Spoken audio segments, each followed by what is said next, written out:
2. Hey guys. Hi guys, welcome back to our channel. I'm Anna. Hi. And I'm Samira. And today we're going to be spilling the tea. We're just going to be telling you some, things that happened to us in the past that we're over now, but in the moment really hurt us. First story, Got the monkey story. story. We're just going to be calling basically, it's a long story, so I hope you can follow along. So basically, I was in middle school.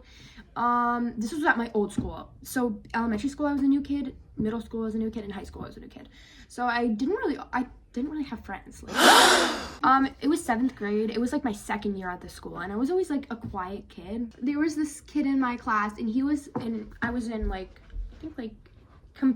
computer science class. I'm actually taking computer science now. Okay, I was in class, and there was a bunch of popular kids, like the kind of kids I was scared of. Like these were like gangster. We all know the 8th grade kids. Yeah. Mm-hmm.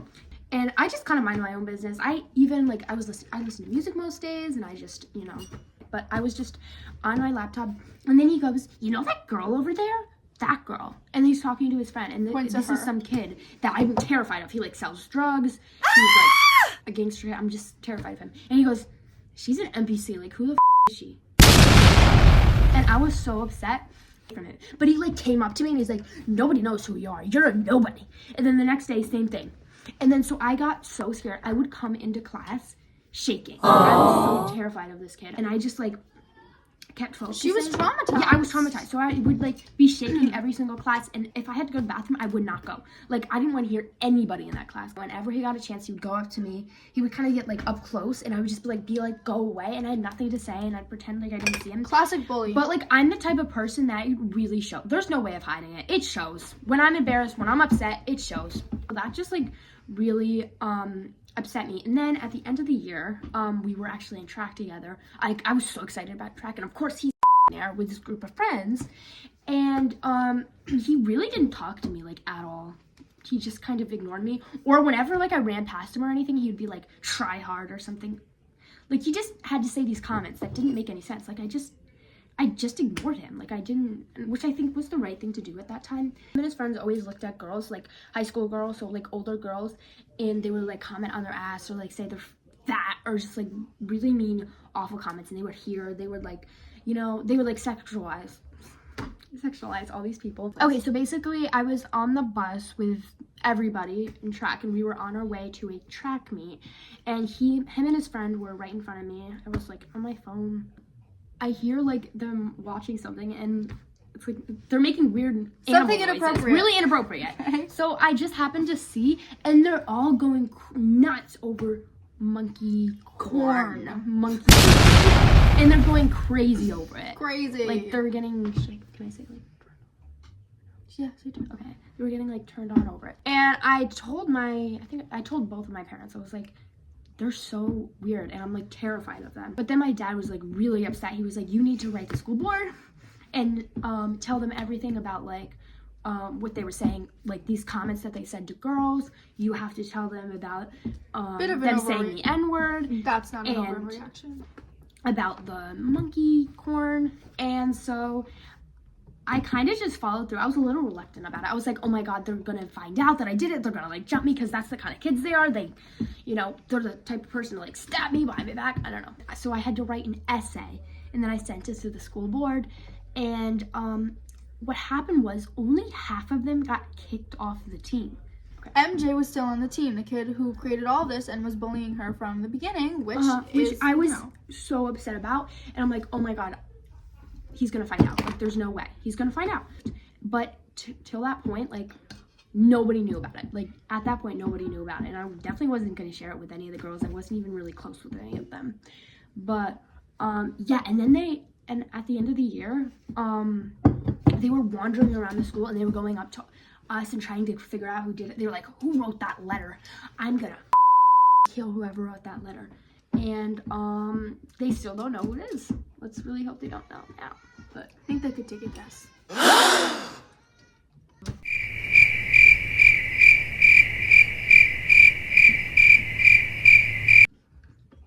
Live, laugh, love. That was the worst storytelling I've ever heard. So what did you learn from this? Okay, so and how did it affect you? Simply, please. Basically, I think it made me stronger in a way because, like, that was the first real incident where I had to, like, stick up for myself. And I didn't, like, I had people to help me, obviously. But I just realized if something like that's going on, you have to stand up for yourself. You do. You do. And you need It's to. always going to happen. There's always going to be guys who are jerks. It makes you stronger. Okay, so the second story is going to be something that happened to Story me. number 2. And it's going to be horrible in hindsight, but in the end, I ended up completely fine. In 9th grade, I had a boyfriend who I was very fond of, but, you know, in 9th grade, it's not really a real relationship, and, you know, it's just like your first little boyfriend, and now I can look back at it and be like, that was really sweet at the time, and that was something I needed to experience. I needed to experience having a first boyfriend and all of the feelings and experiences that come with that. You know, some bad things did happen because of it. I dated this kid, we're just gonna call him Caleb. And, you know, we broke up like 10 times because, again, this is like a middle school relationship. It doesn't matter. It's so insignificant. You know, towards the end, it wasn't a great breakup. It was kind of, we could be nasty towards each other, for sure. And so he moved to my school after we broke up. Obviously not to hurt me, just because he moved to my school. So now we're going to the same school and we're broken up, and I'm not completely over him because, again, I'm a young kid who... I didn't do that during your story. You were a young kid. I was a young kid who was upset. Wait, where am I going? Why do I look like a rat? So we're going to the same school, and one day I'm in class and he adds me on Snapchat. And clearly I don't use Snapchat. Wait, that's not clear, but I don't use Snapchat. And also, of course, I didn't have him on Snapchat because we were broken up.